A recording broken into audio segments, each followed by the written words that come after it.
नमो बुद्धाय, जय भीम, जय भारत। आपके मन में सवाल होगा कि पाइकाबाई कौन है। यह स्वाभाविक है। मैं आपको बताना चाहता हूँ कि पाइकाबाई उस काल में इतनी श्रीमंत कैसे बनी। मैं पाइकाबाई की बात कर रहा हूँ, एक निपुण महिला की। महाराष्ट्र में एक जिला है चंद्रपुर, जहाँ गोंड राजाओं का किला है।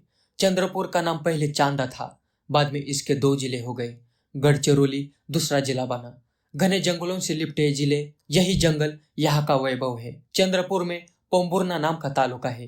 पाइकाबाई की शादी वहाँ के खोबरागड़े परिवार के भिवाजी खोबरागड़े से हुई थी। पाइकाबाई ससुराल में आम के बागान भाड़े पर लेती थी और आम की देखभाल खुद करती थी। पाइकाबाई के इन आमों की बगीचों में जाने की किसी की हिम्मत नहीं होती थी। इतना रुतबा था गांव में पाइकाबाई का। ये वो दौर था जब छुआछूत अपनी चरम सीमा पर थी। अस्पृश्य समाज एक टाइम का खाना खाने के लिए कितना संघर्ष कर रहा था। 18 विश्व दारिद्र्य जिसे कहते हैं, उस दौरान पाइकाबाई ने ये कर दिखाया था। पाइकाबाई ने आम के व्यवसाय में बहुत पैसा कमाया। उसे बिजनेस की लत ही लग गई ऐसा समझो। वह बहुत मेहनती थी, लेकिन निडर और निर्भय थी। इसी दौरान बाबा साहब ने समाज को गांव छोड़कर शहरों में जाने की बात कही। फिर क्या, भिकाजी और पाइकाबाई ने गांव छोड़ा और चंद्रपुर सिटी में आ बसे। चंद्रपुर में उन्होंने फल बेचने का कारोबार शुरू किया। वो उस वक्त गांव में जाकर वहां के फलों के पूरे बगीचे खरीदने लगे और बड़े पैमाने पर फल एक साथ लेकर सिटी में बेचते थे। फलों के व्यापारी बन गए थे वे।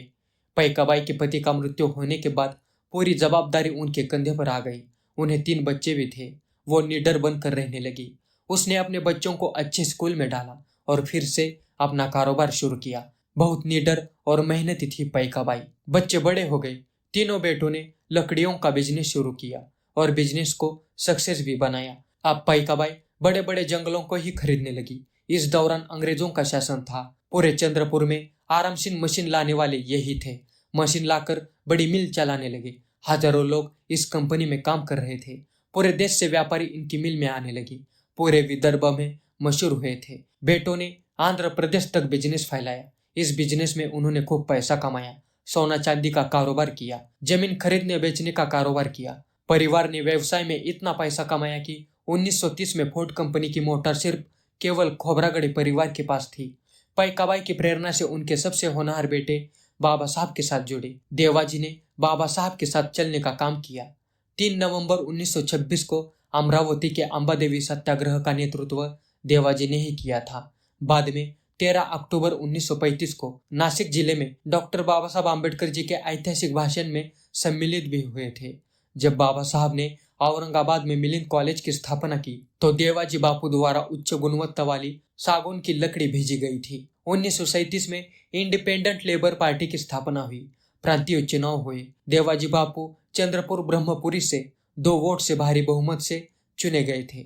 देवाजी बापू ने आगे डॉक्टर बाबा साहब आम्बेडकर जी के सुझाव पर अपने बेटे को शिक्षा के लिए इंग्लैंड भेजा और जब डॉक्टर बाबा साहब आम्बेडकर जी ने आंदोलन के लिए पुत्र का दान मांगा तो देवाजी बापू ने दे दिया। वही पुत्र बैरिस्टर राजाभाऊ खोबरागड़े है, जो भारतीय आम्बेडकरी आंदोलन के महान नेता है।